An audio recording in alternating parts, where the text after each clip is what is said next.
Live? Yes.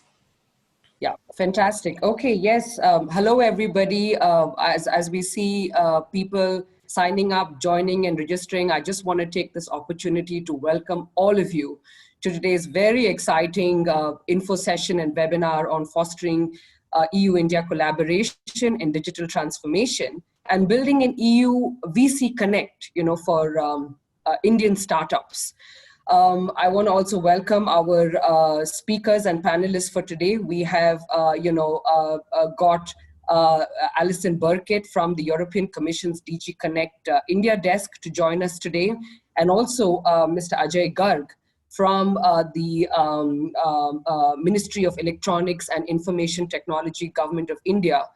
And most importantly, today's program is about sharing the overview about these two opportunities that we are bringing to you.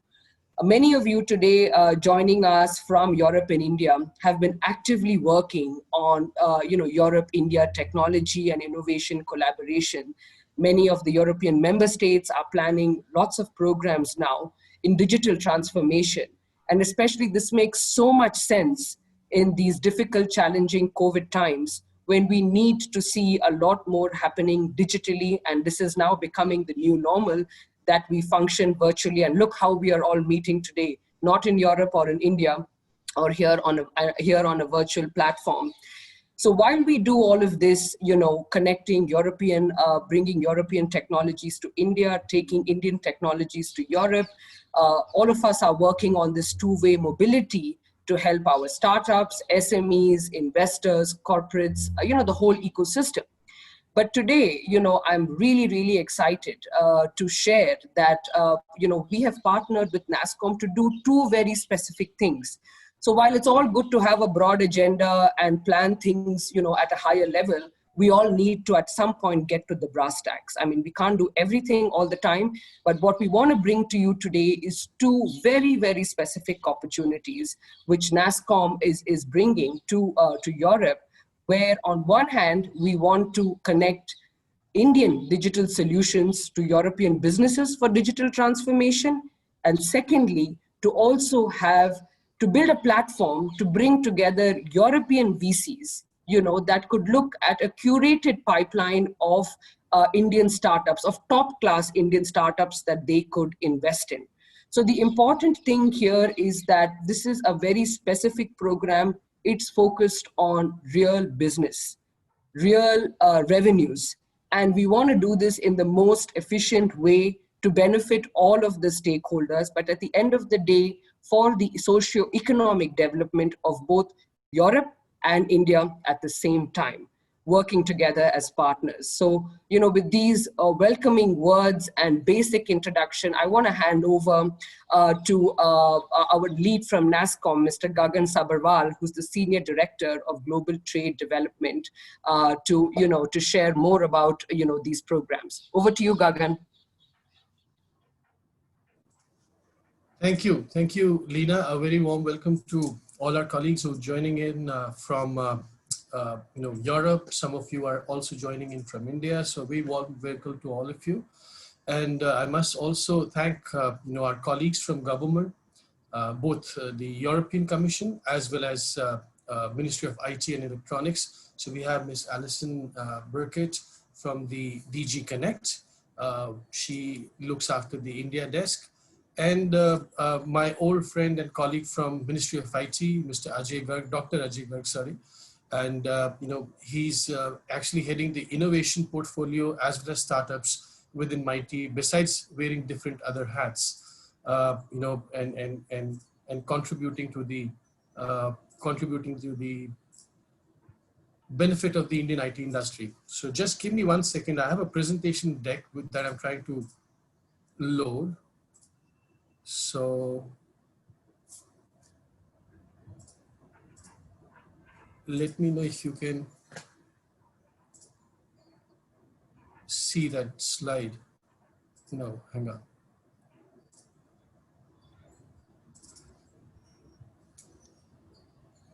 Sorry for this bit of a glitch. It's not able to read the deck that I want to portray over here.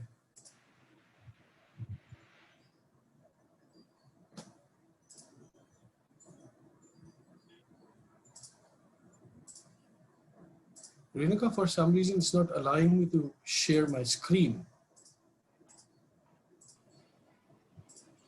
Okay, I will run it for you. Give me a second.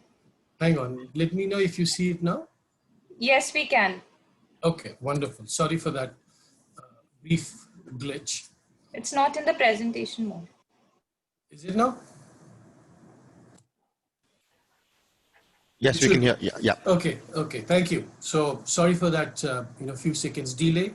These things happen, but such has been our life since last 5 months or so across the globe. That I think I don't know about you, but I've been getting used to of talking to screen. I was not very good at talking to camera all my life, but this has been part of our life since last 5 months or so, because everything is happening digitally.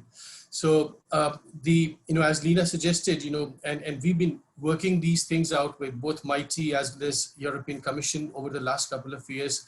And we shared this idea, I think, during the last joint working group meeting in Brussels as well, where we wanted to create a platform where actual business happens and not information sharing, not the webinar fatigue that we are all living in. Nobody wants to go through the webinar. So while we will continue to do virtually and over a webinar, but the idea is that it should result in actual B2B meetings, actual B2B connections that we wish to contribute and bring the European continent closer to the Indian IT. So those are, a couple of initiatives that we're launching in with our partners and with support of government on both sides that we are sharing with you today. So let me quickly launch my presentation. So this is the agenda. I have a longish presentation today, but I'll try to stick to the time allocated to us. The idea is to share with you, who we are, the introduction to the sector, introduction to the startup ecosystem, and help you understand what type and kind of companies would you encounter when you participate in the platform that we're trying to create over here. And also not just the startups, but also to small and mid-sized companies in Germany, as they call as Mittelstand. In that kind of domain. So let me share with you brief about NASSCOM. So this is what, we were humbled with the kind remarks of our Prime Minister, who inaugurated, our 25th anniversary. This was a while ago, but these were words coming out from our Prime Minister, and we were humbled with what he meant. But basically, India is known for many things. One of them is IT, and Indian IT is one thing that has put India on the global map. And being the flag bearer of the industry, we are proud, to be taking that baton and working with global governments, stakeholders across the world. And I am part of the global trade development team here in NASSCOM, and we continue to do that. Just a brief word on NASSCOM. We have 3,000 members, close to 3,000 members right now, but there are many other things that NASSCOM also does. And the depth of our programs is such that, many also call us as India's largest incubator of startup ecosystem, just because of the sheer length and breadth of the program that we are running here in India, not just in large and mid-sized space, but also in the startup space. So this is about NASSCOM. Let me share with you the sector that we represent. So these are some broad numbers so that, you get the context. And, the sector today is close to almost $200 billion in terms of revenue. 70% is attributed to exports. So we are extremely export reliant, aggressive sector out of India. Bulk of these exports are attributed to the West, US and Europe. And on the right-hand side of the slide, you can see the bifurcation, how we derive these revenues and where from. So almost 50% of the revenues are actually coming from non-IT business, excuse me, so to say today. So the traditional IT servicing business still continues, but the new revenue streams are digital, engineering and R&D, the BPM, the products, and so on. And one point which I would like to highlight over here is that almost 40% of the companies that this revenue is attributed to are actually non-Indian companies. So the likes of Microsoft or IBM or Capgemini, or even the non-IT firms, the banks, the retail giants of the world, who have chosen to be here in India and still do IT in India.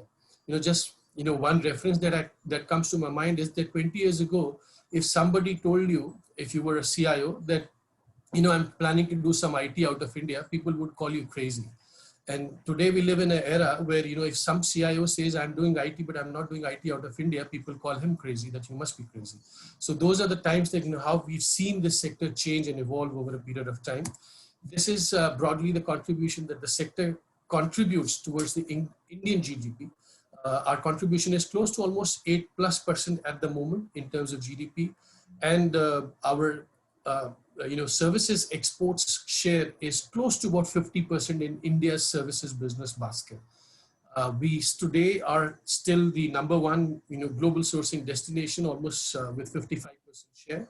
And, the revenues we spoke about, almost 18,000 firms in India and almost 1,200 plus global in-house centers, which are foreign-owned businesses doing IT in India. And we today are recognized as the most vibrant startup ecosystem, which is 3rd largest in the world. Speaking about the startup ecosystem, let me jump onto the startup ecosystem. So here's a snapshot of where we stand in terms of startups. Almost 9,000 companies in the tech startup area. Overall, I think Indian startup count will be about 33,000 plus, but 9,000 is the tech startup number. We added about 1,300 plus companies in last year and have almost about 7 unicorns which were added to the list in 2019. Speaking about unicorns, here's another yardstick, not just by the sheer number of companies that we have in terms of startups, but by way of unicorn statistics as well. So we are only behind China and US, much ahead in curve with respect to continental Europe. And average time that it takes to be a unicorn in India is more or less, at par with benchmark and peer level. So that's what you see from this particular slide. Now, one question that we all encountered is, okay, it's good to have very large number of companies, but how many of them are actually doing deep tech kind of work? So almost 20% of these companies are in the deep tech area.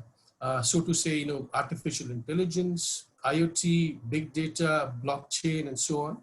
And we've seen the most explosive growth in the AI area.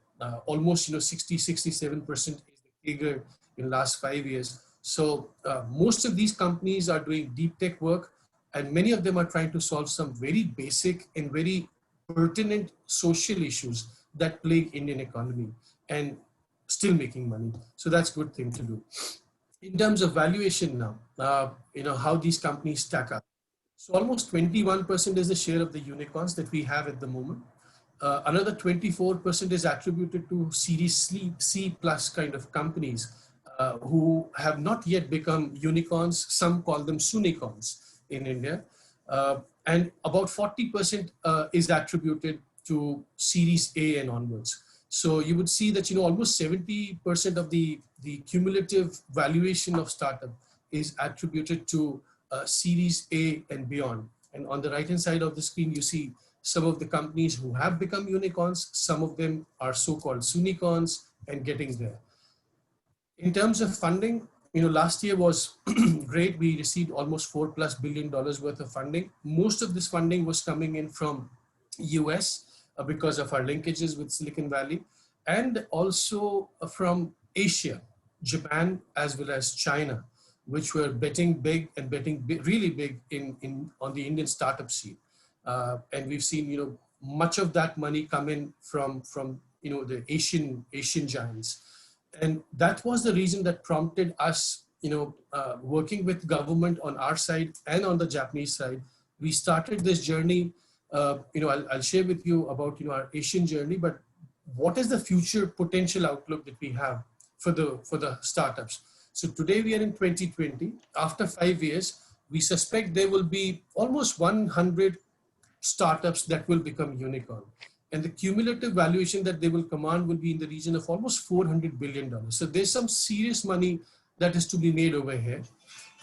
And this is a huge attraction for global investors who want to, own an innovative piece of business in their emerging markets basket in their portfolio.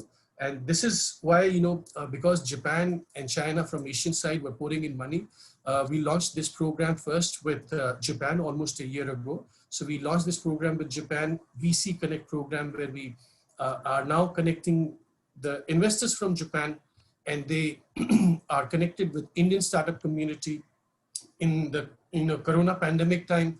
All of this is happening in virtual sessions. We've done about 6 sessions since this summer, where we have showcased about 40 companies, because in one session we are able to accommodate about 6 or 7 of them. And these companies have been able to secure almost 150 plus one-on-one meeting requests, where they are talking individually to some of these investors. And the next logical question would be, what are we launching for Europe? So exactly on the similar lines that we have the program in case of Japan, we're now starting to connect European continent with Indian startup ecosystem. So the first program will tentatively go live on 27th of November. How we do it now, because the cluster that each one of you may be representing of the VC community or of the private equity firms, have a different yardsticks. Some invest in early age, $2 million to $10 million. Some, invest in $10 million and above. So what we do is we first poll you as a firm, as an investor firm, to understand your nuances, your preference list, which sectors do you invest in, what will be your ticket size, what are your other softer parameters, whether it's experience of founders, or whether it's vertical exposure, or whether it's addressable market, whether the company should be focused on exports or Indian social problems, and so on and so forth. So please take a moment. Here's the link. You can register, your interest. It should take you not more than 5 minutes to fill out this small form, but it is a very big yardstick for us, because in our program, we don't showcase a startup company just because we like it. We like to showcase a startup which is mapped to your request, to your preference list, so that we are not wasting time either on this side or on your side. So it's very critical and very important for us to understand your preference list first. So please take a moment, fill up this form so that we get your preference list, and basis on that, we map the startup companies that qualify on that criteria on a particular program or a particular session. Before the session, this is an actual brochure that we normally share with the investor community before the program. This is a sample from Japan. It's a bilingual version. So for all 6 or 7 companies who will be presenting, we will share with you in one-pager brochure, a primer, so that you can understand whether this company fits in your criteria, does not fit into your criteria, so that you can time your presence during the session and not be present for the entire duration. So if you wish to only check the pitch from one company, you join in at that particular time and you view the pitch from that particular company. And we give you this one-page brochure before the program happens. How the program happens, what is the fact? Again, it happens on Zoom in a virtual environment.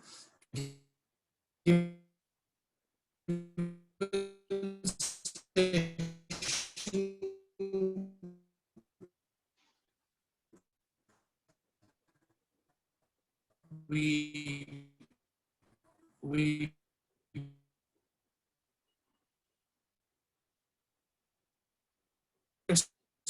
in setting up your one-on-one appointment with that particular founder, you can put forward a yes or no or whatever your preferences. So that's how it is conducted. Here's a brief about what you can expect when it comes to start. So we have showcased those kind of companies as well.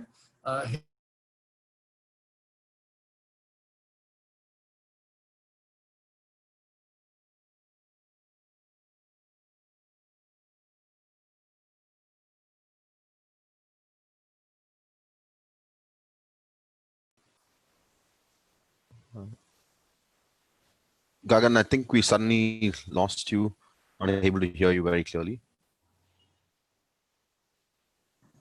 think we'll just wait a few minutes Yeah. for Gagan to sign back on. Can you?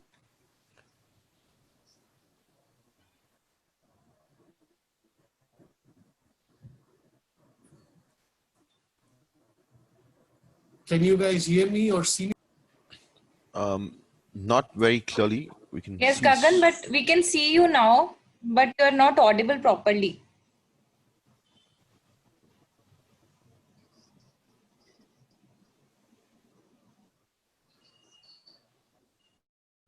Okay.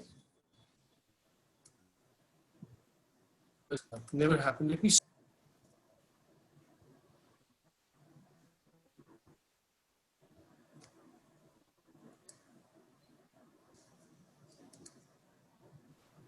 Gagan, yeah, maybe you can just keep your video off, and I think it's.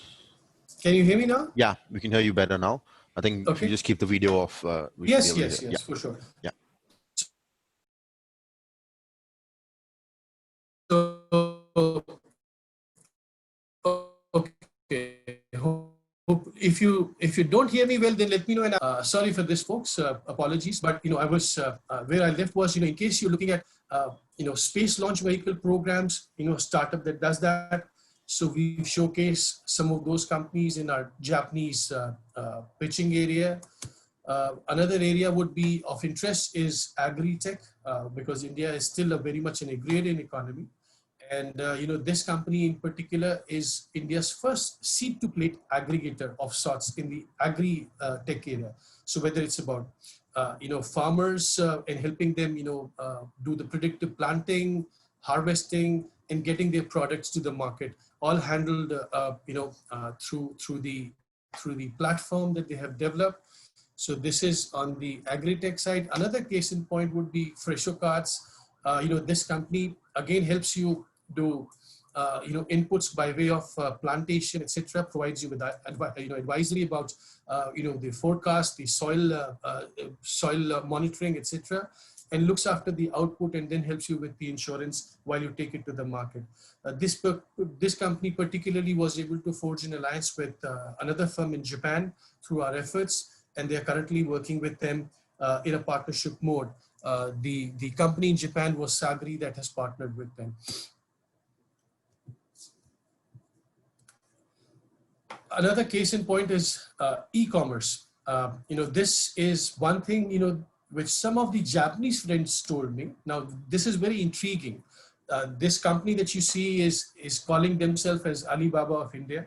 And they've seen almost 3x growth year on year.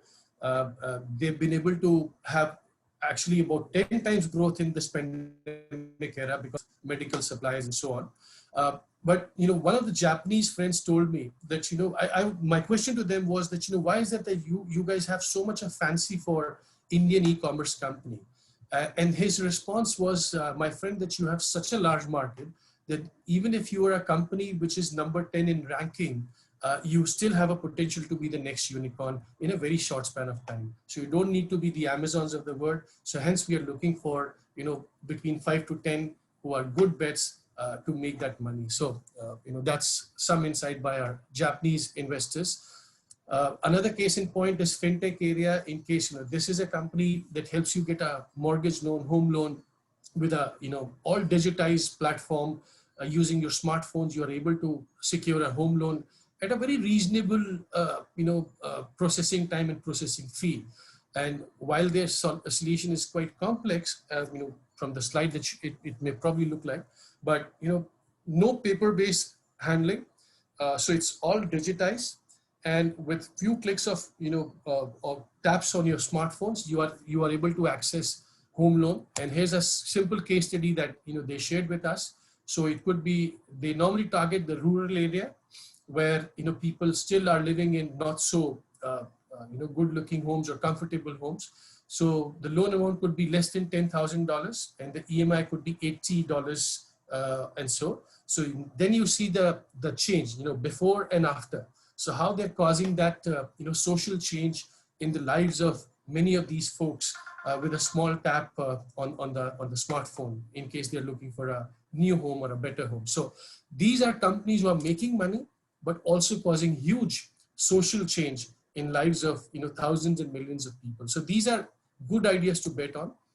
Another example from the health tech area, Medica Bazaar, they were able to generate money from our programs through our connections.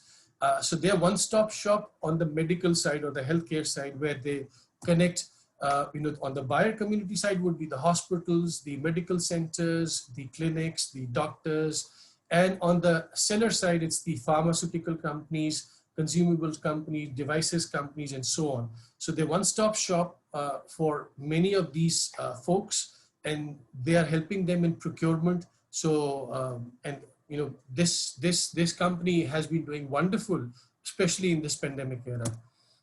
Here's another example from the mobility space. Get My Parking. This company is already has almost 26 installations in Europe, in Germany, in Belgium, in other places, and they have been again doing wonderfully well. Their model is as follows, where on the demand side they work with the OEM suppliers and so on, and also with the electric vehicle companies. They are now trying to they already are tie up with the real estate providers, the malls, the local parking lots, etc., etc. So the idea is, if you are driving a Volkswagen or a BMW and they are partnered to them, how is it that you are able to get the preferred time slot or preferred parking space when you go into that particular park? So this is their model. This is again in the mobility space.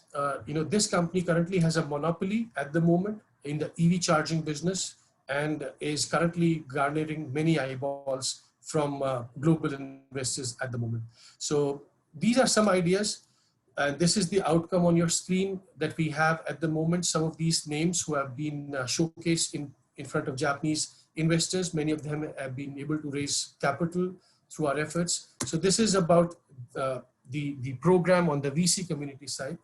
Let me share few case studies on the EU-India digital partnership as well. I know I'm running behind schedule because of those technical glitches, but the idea is, many of you don't probably know that every Mercedes car has some element or some part which has been designed in India. Same is the case with BMW. Not many people know that Robert Bosch has almost 30,000 employees in India. Bulk of them designing components that go on and to make a BMW car.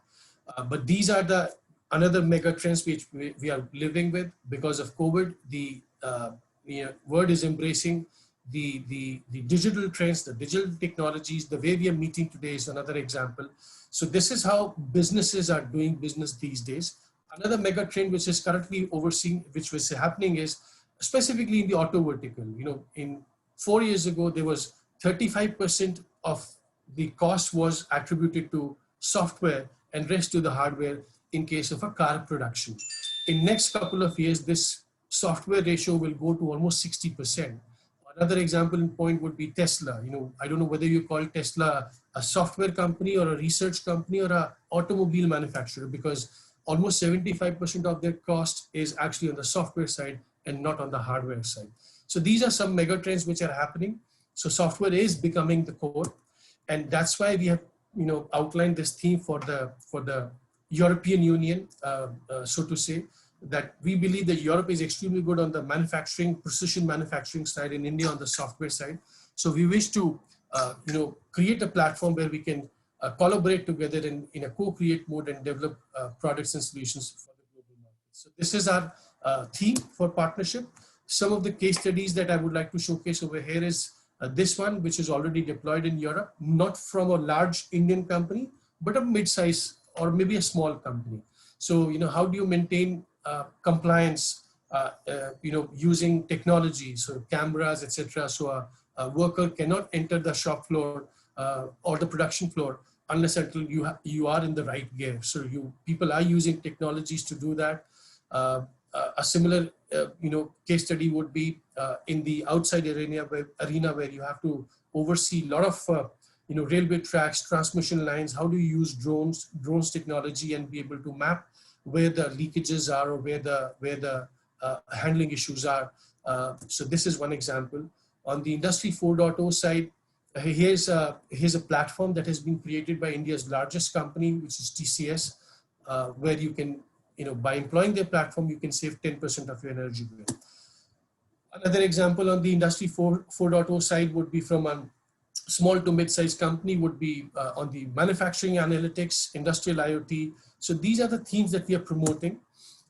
One case study would be one air conditioner manufacturer trying to put a software layer to ensure that this air conditioner become a smart air conditioner, which you can control from your smartphones and do multiple things, including predictive maintenance of the appliances.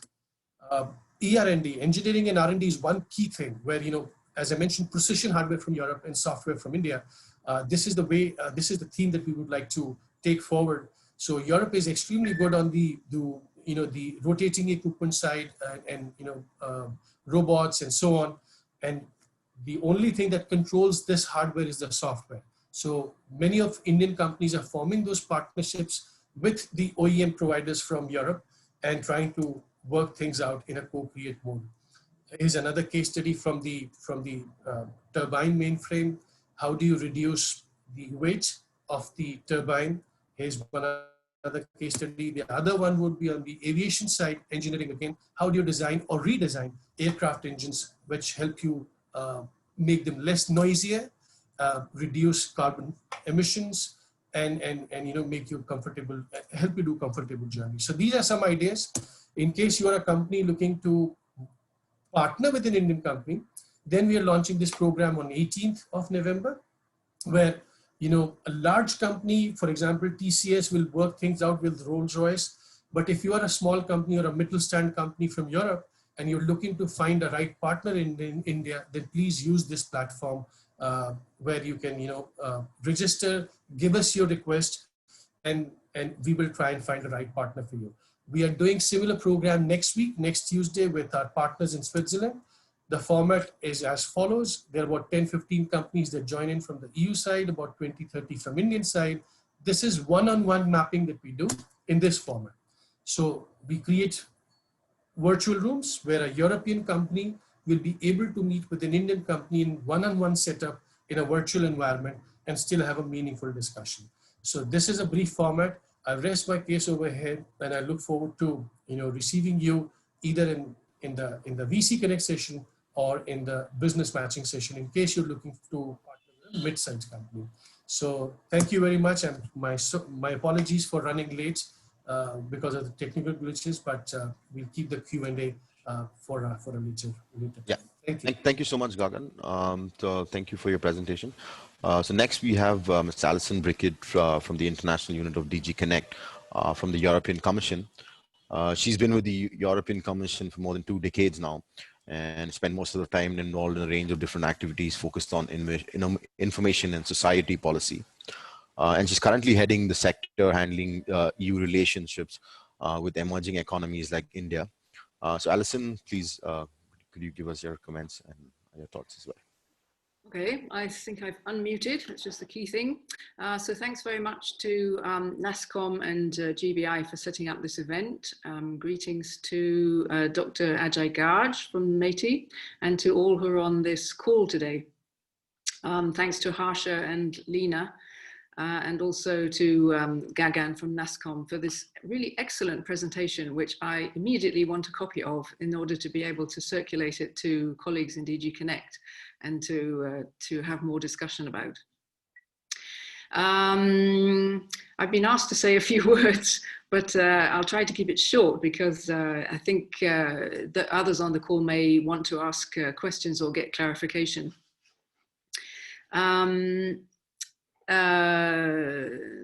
This is a very timely initiative of NASSCOM. I realize that you're doing this with other regions, Japan, next week Switzerland, and maybe others. But for us in the European Commission, it's very timely because of the recent EU-India summit, which took place last month, where a proposal was made between Commission President von der Leyen and Prime Minister Modi to hold a high-level digital investment forum. for which these two NASSCOM exercises could play a role in laying some of the groundwork leading up to that.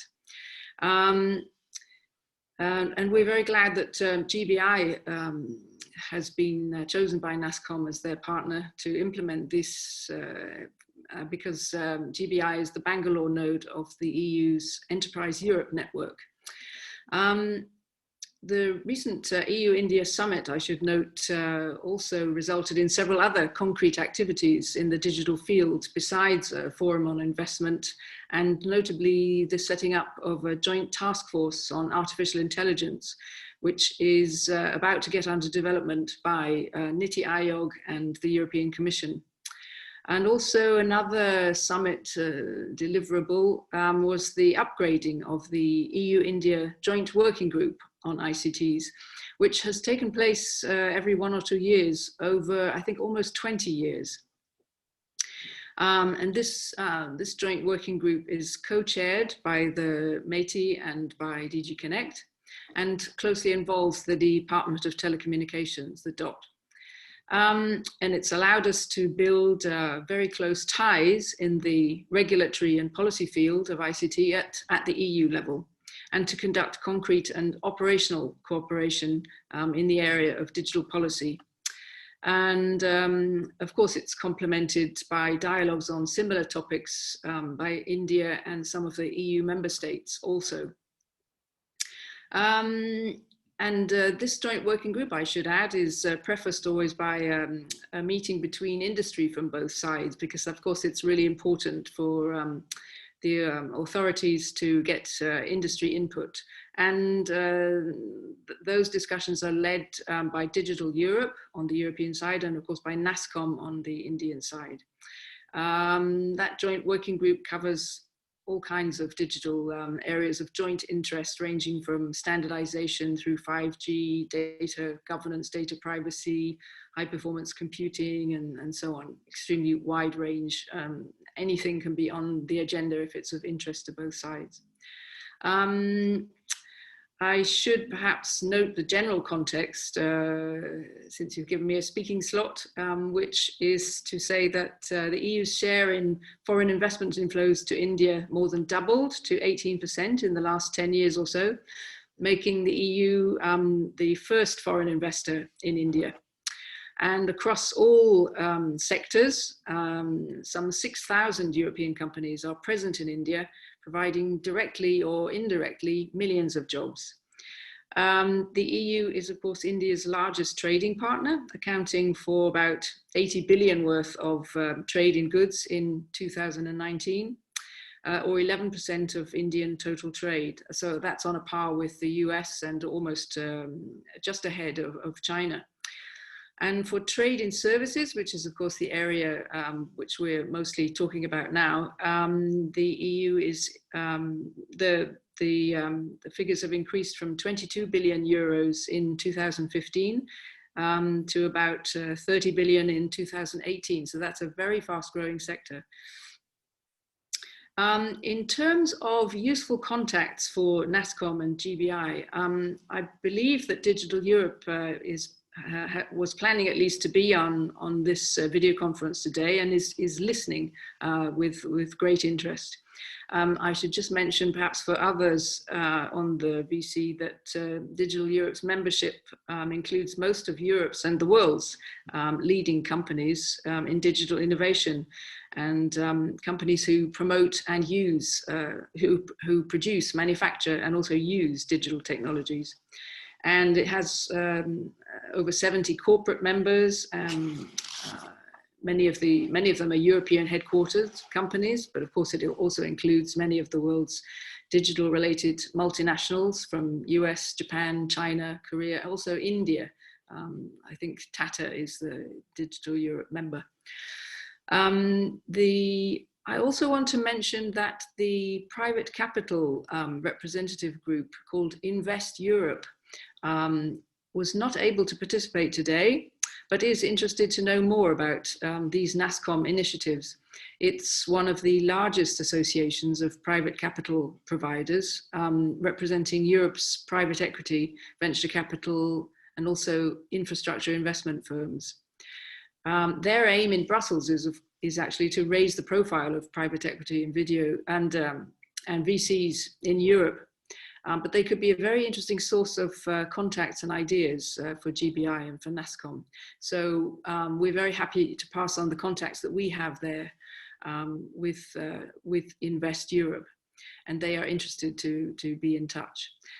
So I think I'll leave it at that to allow more time for questions from those who are participating. But before I finish, I must say one thing, which is that, yes, I'm the India desk in Brussels, but I can't do any of my work without dedicated colleagues in the Delhi delegation, and notably Benoit Sauvroche and Rahul Gupta, who really do the hard work.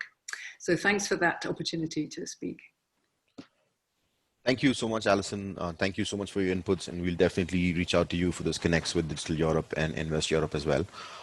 Next, we have Dr. Ajay Garg. He's the Director of International Cooperation Division and the Head of Startup and Innovation under METI, the Government of India. He has a lot of experience in evolving policies, strategies, and programs for growth of the software industry, both domestic and international. He has a strong background on policy formation, international negotiation, advocacy, and he's developed a lot of programs for technology and innovation management. Dr. Garg, over to you. Thank you. Good morning to Alison. Good afternoon to my friend Gagan, Leena, and others from NASSCOM and JDI. It's always a pleasure to be part of a NASSCOM event. Why? Because the seriousness with which NASSCOM brings in the thinking about the next growth of the IT industry in India is always phenomenal, and they have always been part of the startup journey, because Indian IT companies are virgin companies, started as startups and now grown to be global leaders in the services space. And now they are doing the same with the deep tech companies, and I know with NASSCOM handholding, this will become the next story from India.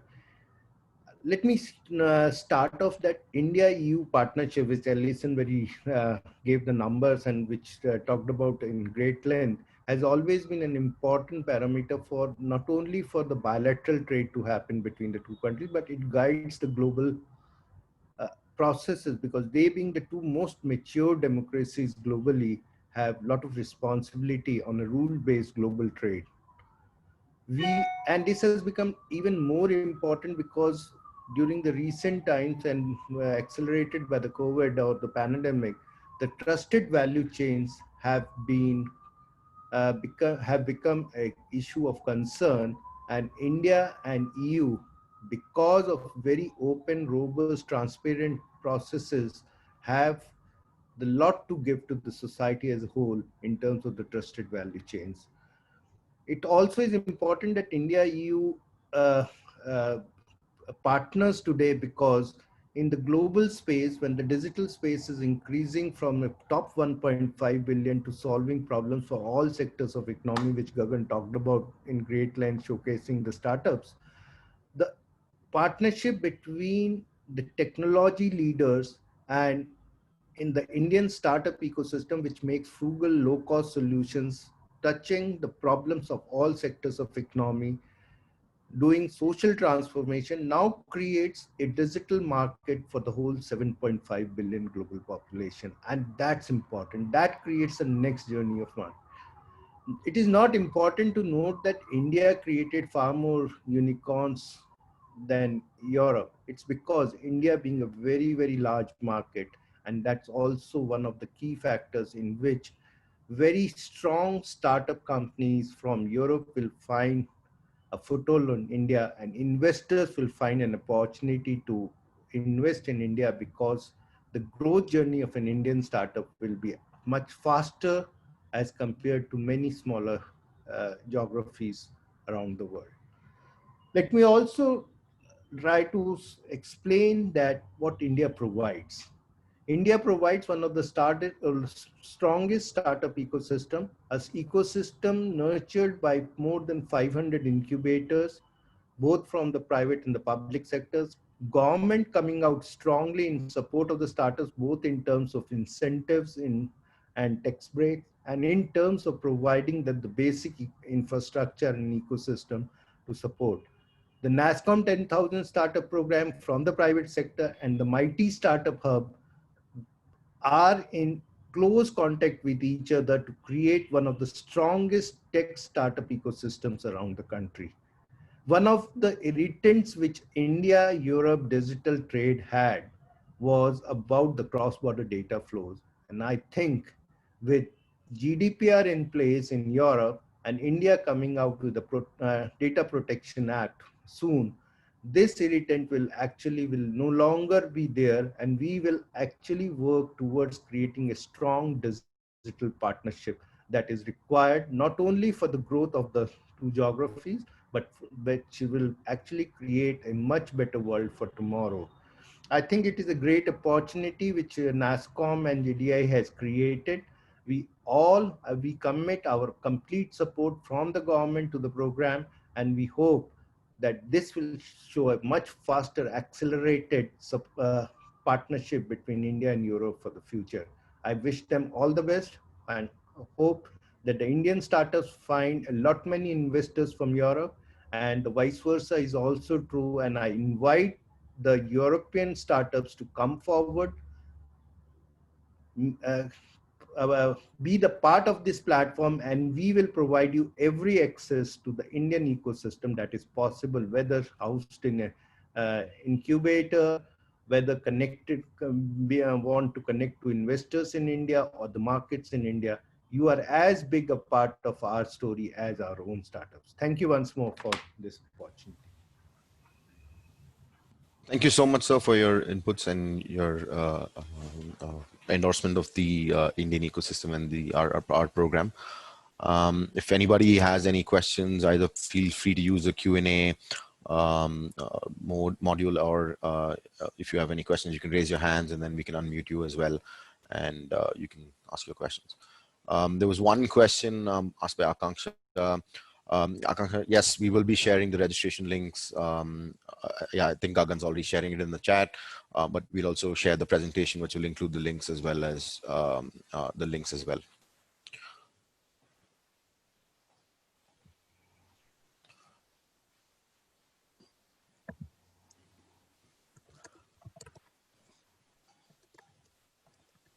So does anybody else have any other specific questions? Any suggestions would also be nice.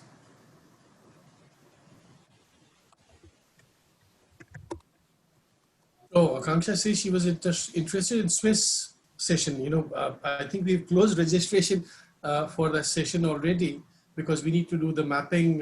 You know, Akanksha, the idea is that, you know, for example, if a Swiss company is looking to partner with a rightful Indian company, then we need to have your preference list so that we can then map 3 or 4 companies and then put them forward in front of that company, so that that company can have a one-on-one meeting with them in case you have any connections, if you have any requests, if you have any requirement.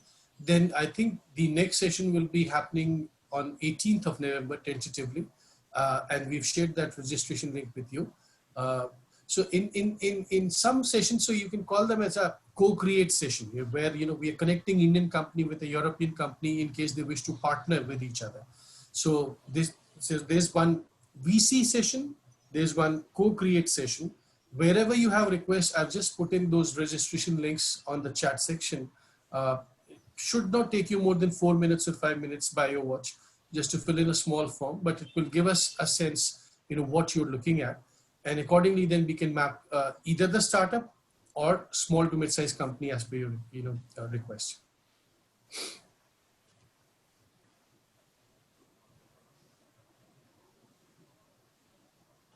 So Harsha, I think you will be sharing the presentation with the participants, right? Yes. Because there's few who are suggesting to get a copy. I think all the attendees will definitely get a with a copy of the presentation for sure, as well as the recording for their references. And the registration links as well, Yeah. so it's handy for them. Yeah. Yeah. Yeah, but just keep in mind that there are two different themes, different initiatives, and different registration link. So if you're interested, or if you think your cluster of companies would be interested to join in as an investor,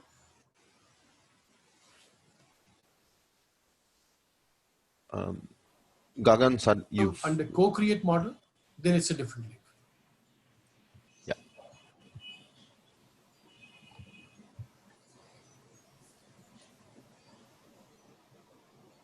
Thank you for your encouraging comments, Sylvie. Thank you very much.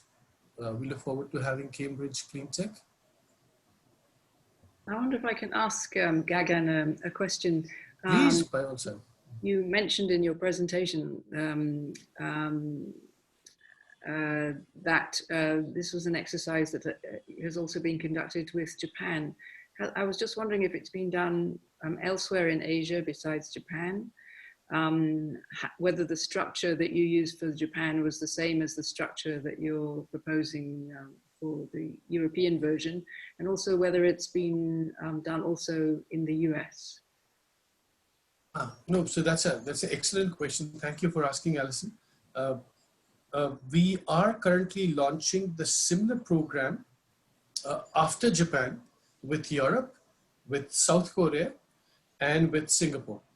So these will be the destinations. Both Singapore and Korea probably will also go live in the month of November. The format more or less remains the same, but the preference changes from one country to other. So just to put things in perspective, Japan is more hard.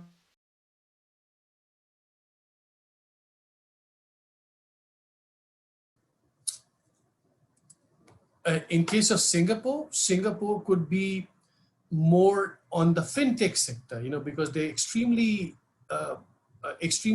strong on the fintech. So that's been their preference. South Korea is more towards Korea model, but again, one thing is same, the format remains the same, and we do need to have preference lists so that we're not wasting time on either side. So that's the key. And that's why this program has become the much in demand in case of Japan, because the program is run as per the local nuances, as per keeping in mind the local culture, and we share everything upfront. It's not an element of surprise, where people are logging in, don't know which company is coming up on this session. So everything is put forward very much in advance so that, we're not wasting time of anyone on either side. So the feedback that we received from the Japanese side was tremendous. And that gave us that heart and confidence that, yes, we can now take this format to other geographies. And one thing working with Japan is that, it will ensure that the quality of your program becomes sky high, because Japan is all about quality. And, honestly, in most of the cases, we normally are resorting to now recorded pitches, because we don't want to have these technical glitches like the one that I felt today. But this was an exception. This happened only once in last 6 months, but it can happen to any one of us. So now we are resorting to maybe recorded pitches so that, there's no time lost and there's seamless delivery of the program. So we work on all those elements. Once you start working with the Japanese culture, it teaches you all of those things, because their exception handling skills are very poor. They don't like to handle exceptions, and that's what it teaches you.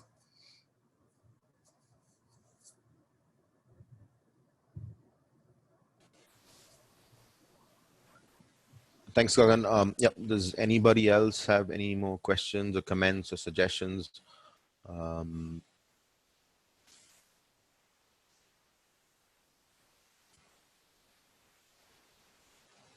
I think, Harsha, you can wrap up. We have shared with them also email IDs of both Harsha and myself. So, feel free to reach out if you want to have a more one-to-one discussion on what we can do for the companies or investors from your countries. And we'll be happy to support and work with you on that. So on that note, I think, Gagan, do you have, or Alison, do you have any final comments or concluding remarks? Sure. No, thank you, Lina. But I must thank everyone who has joined in the program today, especially from the European side. Must thank Alison and Dr. Garg for joining in and giving us their perspective, and in some sense blessings from the governments from the top, which is very, very much required. We don't want to create a program in a silo. We want to do a program which is blessed by governments on both sides and fits in well as per the the vision set by the leaders on both sides. So we're extremely encouraged just by your presence today, Dr. Garg and Ms. Burkett.